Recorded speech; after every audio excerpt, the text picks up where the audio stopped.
Hamas has committed horrific acts of sexual violence and took 250 hostages. There are American citizens who remain captive in Gaza. Sagi Deko Hen, Hirsch Goldberg, Poland, Idan Alexander, Keith Siegel, Omer Nutra, and the remains of American citizens Judy Weinstein, Gad Haggai, and Itai Hen are still being held in Gaza. I have met with the families of these American hostages multiple times now, and I've told them each time they are not alone, and I stand with them. And President Biden and I are working every day to bring them home.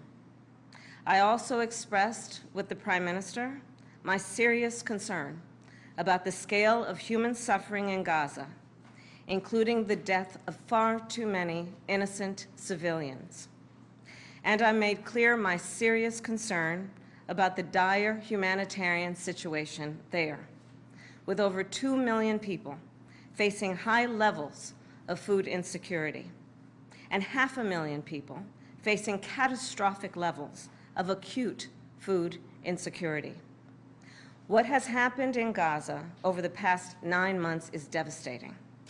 The images of dead children and desperate, hungry people fleeing for safety, sometimes displaced for the second, third, or fourth time. We cannot look away in the face of these tragedies.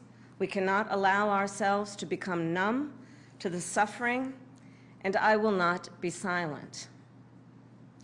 Thanks to the leadership of our President, Joe Biden, there is a deal on the table for a ceasefire and a hostage deal. And it is important that we recall what the deal involves. The first phase of the deal would bring about a full ceasefire, including a withdrawal of the Israeli military from population centers in Gaza.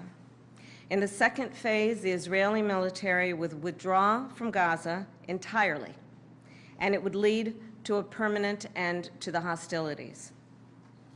It is time for this war to end, and end in a way where Israel is secure, all the hostages are released, the suffering of Palestinians in Gaza ends, and the Palestinian people can exercise their right to freedom, dignity, and self-determination.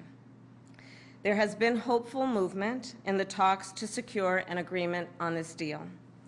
And as I just told Prime Minister Netanyahu, it is time to get this deal done. So to everyone who has been calling for a ceasefire, and to everyone who yearns for peace, I see you and I hear you. Let's get the deal done so we can get a ceasefire to end the war. Let's bring the hostages home, and let's provide much-needed relief to the Palestinian people. And ultimately, I remain committed to a path forward that can lead to a two-state solution.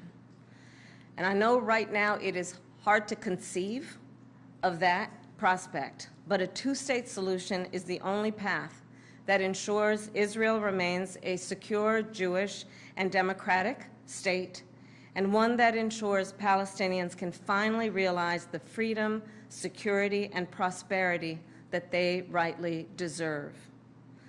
And I will close with this then. It is important for the American people to remember the war in Gaza is not a binary issue. However, too often the conversation is binary, when the reality is anything but. So I ask my fellow Americans to help encourage efforts to acknowledge the complexity, the nuance, and the history of the region.